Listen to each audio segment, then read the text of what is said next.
Welcome to Emma's English.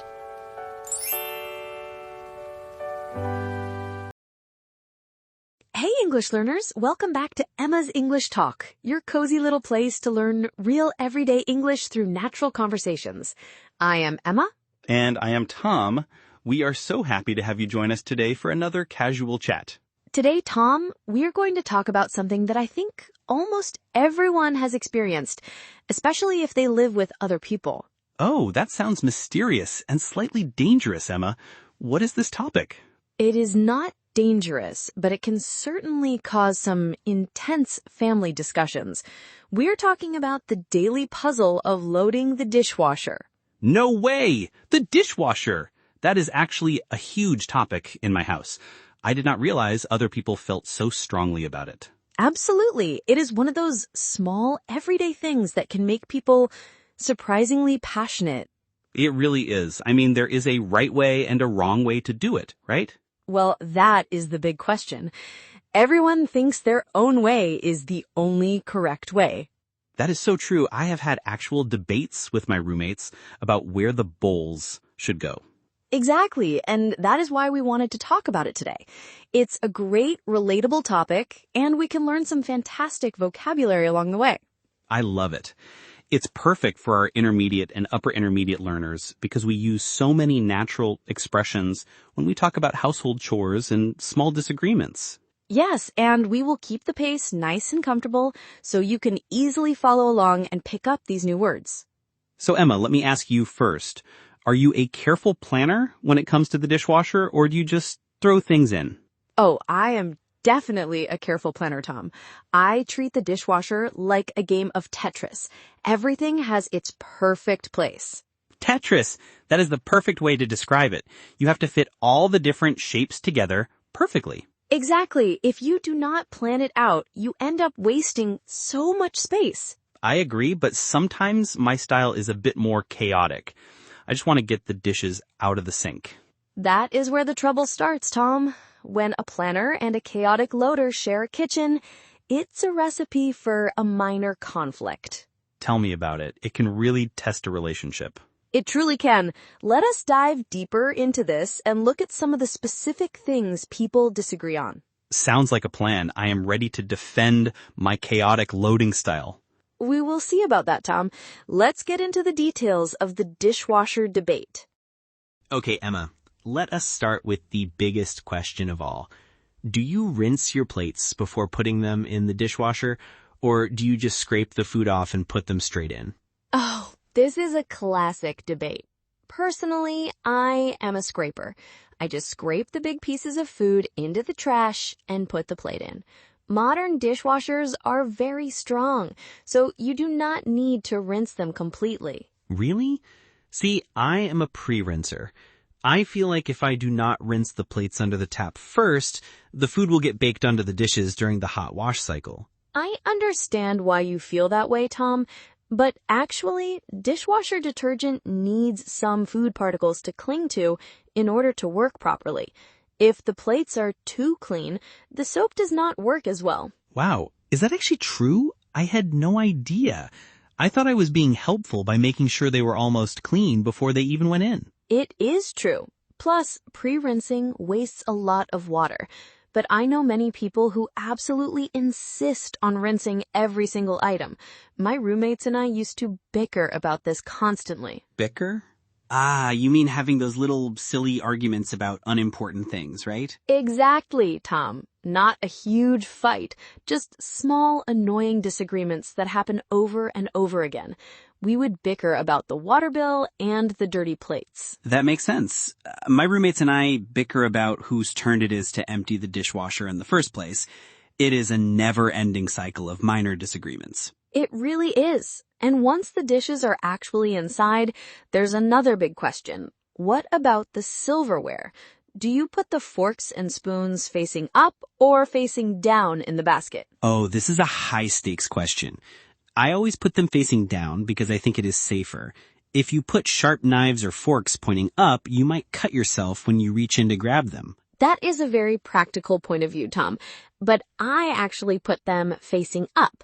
If they point down, the spoons nest together and they don't get clean. And the dirty parts touch the bottom of the basket, which feels a bit unsanitary to me. I see what you mean about the spoons nesting together. They stick together like little cups, and then you find dry food on them after the cycle finishes. Exactly. That is my absolute pet peeve. Pet peeve? Let me double check that expression.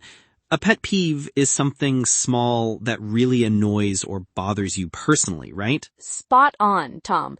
A pet peeve is a specific thing that drives you crazy, even if it's not a big deal to other people. For me, finding a dirty spoon that was nested during the wash is a major pet peeve. That is a very reasonable pet peeve. There's nothing worse than wanting to eat your morning cereal and realizing all the spoons are still dirty. It ruins the morning. What about cups and mugs? Do you put them on the top rack or the bottom rack? Always the top rack. I thought that was a universal rule. The heating element at the bottom can melt plastic cups if they're on the bottom rack. Yes, that is very true. But some people have massive mugs that do not fit on the top rack, so they try to squeeze them onto the bottom. That sounds like a dangerous game. I would be worried about them breaking. Me too. I'm very protective of my favorite mugs. I would be so sad if one of them cracked because of bad loading. I think we all have that one favorite mug that we protect at all costs. Definitely. And what about plastic containers? They always seem to flip over during the cycle and fill up with dirty dishwater. Oh, I hate that. You open the dishwasher and there's a plastic container completely filled with hot, dirty water, and it spills all over the clean dishes. It's the worst. I always try to secure them with heavier items so they can't flip over, but they still find a way to escape. They are like little plastic escape artists. They defy gravity. They really do. It takes a lot of strategy to make sure they stay in place. It's a real skill. I think we should put dishwasher organization on our resumes. Honestly, it shows great spatial awareness and problem-solving skills. It does. It's practically a project management role. I would hire someone based on how they load a dishwasher without a doubt. That would be the ultimate job interview test. Just bring them into the office kitchen and ask them to load the lunch dishes. That's actually a brilliant idea. You'd learn so much about their personality. Are they organized? Are they careful? Or are they chaotic and lazy? Exactly. It reveals everything. It really does. I wonder how many people have failed that test without knowing it. Probably quite a few. I might have failed it in my younger days. Well, we all learn and grow, Tom, even when it comes to chores. That is very true. I have definitely improved my technique over the years. That's good to hear. There's always hope for improvement. Yes, even for chaotic loaders like me. So, Tom, let us talk about the capacity of the dishwasher. Do you wait until it is completely full before running it, or do you run it half empty if you need a specific plate? I am very strict about this. I will wait until it is absolutely full. Sometimes, if I have just one or two more spaces, I will try to cram every single dirty glass and small bowl into those tiny gaps. To cram. That is a great word. To cram means to force or squeeze too many things into a very small space, right? Exactly. It's like trying to pack too many clothes into a suitcase.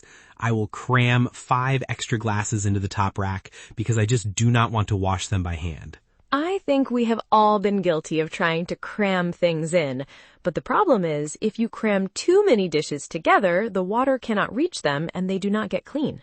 I know. It's a bad habit. I open the door after the wash and half the glasses still have lipstick or juice marks on them because they were packed too tightly. Yes, and then you have to wash them again anyway, which defeats the whole purpose. It is a classic case of laziness backfiring on me. It really is. My general rule of thumb is to leave at least a little bit of space between each dish so the water spray can circulate freely. A rule of thumb. That is a very common phrase. So a rule of thumb is a general practical guideline that you follow based on experience rather than a strict scientific rule. Yes, that is exactly right, Tom. A rule of thumb is a practical guide. It's not written in a textbook, but it's a useful principle that works in most situations. My rule of thumb for dishwashers is simply, if it looks crowded, it's too crowded. That is a very sensible rule of thumb. I should probably start adopting that instead of my cramming method. It will save you from having to do double the work. What about pots and pans? Do you put them in the dishwasher, or do you always wash them by hand? This is another controversial one.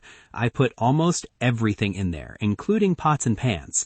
I know some people say it ruins the non-stick coating, but I just don't have the patience to scrub pans in the sink. Oh, Tom, you are living on the edge. I wash all my pots, pans, and good kitchen knives by hand. The high heat and harsh detergent in the dishwasher can ruin the knives and dull the blades. I've heard that about knives. I actually do wash my really good chef knife by hand, but the cheap butter knives and steak knives go straight into the dishwasher. Okay, that's fair. But what about wooden cutting boards or wooden spoons? Oh no, I definitely wash those by hand. I know that the wood will crack and warp if it gets soaked in hot water for that long. I am so glad to hear that, Tom. There is hope for you yet. Putting wood in the dishwasher is a crime in the culinary world. Yes, I learned that lesson the hard way. I put a beautiful wooden salad bowl in there once, and it came out split in two. I was devastated. Oh, that is such a sad story, but it's a lesson you only need to learn once. Definitely. It was a very effective, if painful, lesson. Sometimes we have to make mistakes to learn the right way to do things. That is true for kitchen chores, and it's certainly true for learning English. That is a perfect comparison, Tom. Making mistakes is just part of the journey. It really is. You can't get better without making a few errors along the way. Exactly. So how do you handle the dishwasher when it's finished? Do you empty it immediately, or do you leave the clean dishes in there and just take them out as you need them? Oh, I'm terrible at this. I often just leave them in there and grab a clean plate when I need to eat and then put it in the sink when I'm done. Eventually, the sink is full of dirty dishes and the dishwasher is still half full of clean ones. Tom, that's chaos. That's how the system breaks down. You have to empty it as soon as it's dry. I know, but it's my least favorite chore. It only takes 5 minutes, but for some reason, it feels like it takes an hour. It's a mental barrier. Once you start doing it, it's so quick. I need to work on my discipline, clearly. We can all work on being a bit more organized. It makes daily life much smoother. It really does. I will try to do better next time. I will hold you to that, Tom. You know, Emma, thinking about all these small arguments and discussions we have in the kitchen actually reminds me of some fantastic phrases we use today. It really does. When we talk about daily household habits, we naturally use some really handy English expressions. Absolutely. Even a simple topic like doing the dishes can spark some really interesting conversations. Yes, to spark is such a great verb. When we say something can spark a conversation or an argument, it means to cause it to start, just like a tiny spark starts a fire. That is a great explanation.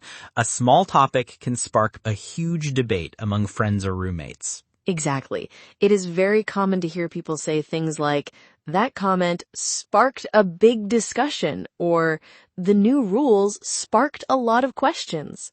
It is a very natural way to describe how something starts.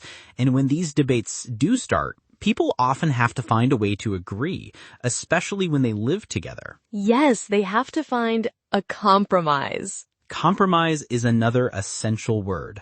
A compromise is when two people with different opinions agree to meet in the middle, and both sides give up a little bit of what they want to make things work. Exactly. For example, if you want to put the forks pointing up and your roommate wants them pointing down, a compromise might be that you put them pointing down, but you promise to empty the dishwasher every time. That is a classic compromise. You both agree to a solution that makes everyone reasonably happy. Yes, it is all about finding a balance. Living with others is full of compromises. It really is.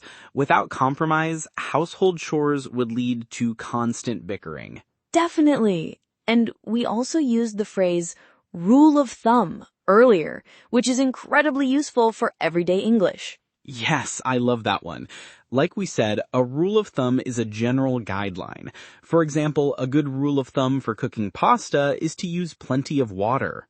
Exactly. It is not a strict official law, but it is a practical tip that works most of the time. It is very common in business too. People might say, as a rule of thumb, we should always reply to emails within 24 hours. Yes, it's a great phrase to use when you want to give a general recommendation without being too rigid. These are such practical expressions for our B1 and B2 learners to use in their daily conversations. They really are. They help you sound much more natural and fluent. It is amazing how much great English you can learn from just talking about a simple dishwasher. That is the beauty of everyday language. It's all around us, in the most ordinary places. It really is. You do not need complex academic topics to practice your English. Absolutely not. The best way to learn is by talking about the things you actually do and experience every single day. I could not agree more, Emma. It makes the learning process so much more enjoyable and relevant. Definitely. It keeps things interesting and fun. It certainly does. Actually, speaking of remembering these expressions and practicing them, it can be quite tricky to catch everything just by listening, right? Oh, definitely. When you are listening to a natural conversation, some words can fly by really quickly, and it is easy to miss the details. Exactly. And that is why we have our special PDF script available for our listeners. It is a fantastic tool to help you study. Yes, having the written text in front of you while you listen makes a huge difference. You can read along, highlight new words, and even practice reading the dialogue out loud. That is called shadowing, and it is one of the best ways to improve your pronunciation and speaking confidence. It really works. So if you want to take your English to the next level, make sure to download the free PDF script for this episode. You can find the link in the video description below, and we have also pinned it in the comment section, so it is super easy to find. And while you're down there, do not forget to subscribe to our channel and hit the notification bell so you never miss a new episode. Yes, we love having you as part of our learning community, and your support helps us keep making these lessons for learners all over the world. It really does. Thank you so much to everyone who has subscribed already. We appreciate you so much. We really do. It means the world to us. It is wonderful to see our community growing every day. It is. It is so inspiring. All right, and speaking of reviewing, before we say goodbye today, let us do a quick recap of the 6 key expressions we used in our conversation. That is a great idea. It always helps to hear them one more time to really lock them into our memory. Let us start with the first one we discussed, which was bicker. Remember, to bicker means to have minor, silly arguments about unimportant things. Yes, like how my roommates and I always bicker about whose turn it is to do the household chores. Exactly. Next was pet peeve. A pet peeve is a specific, minor thing that particularly annoys or bothers you personally. Like my pet peeve of finding dirty, nested spoons in the silverware drawer. It really gets on my nerves. It is a classic pet peeve. Third, we had cram. To cram means to force or squeeze too many things into a small space. Right, like trying to cram 10 extra plates into an already full dishwasher rack. Do not do that, Tom. Next was rule of thumb, which is a practical general guideline based on experience rather than strict rules. Yes, a good rule of thumb is to leave some space between dishes so they get properly cleaned. Very true. Fifth, we talked about spark.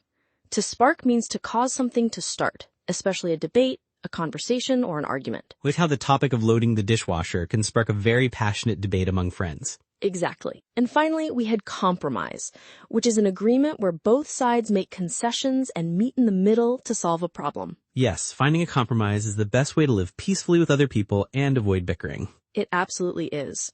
Well, we have covered some really great practical language today. We really have. I hope our listeners found it helpful and enjoyable to hear about our kitchen struggles. I am sure they did. We want to thank everyone for tuning in to Emma's English Talk today. Yes, thank you so much for studying with us. We love being a part of your English learning journey. Now, before we go, we have a question for you. What about you? How do you handle the dishwasher debate? Do you rinse your plates first, or do you just scrape them, and do you put your silverware pointing up or pointing down? Yes, let us know in the comments below. We really want to read your answers and see if you're a planner like Emma or a bit more chaotic like me. I can't wait to read the comments. Have a wonderful day, everyone. Keep practicing your English, and we will see you in the next episode. Goodbye, everyone. See you next time.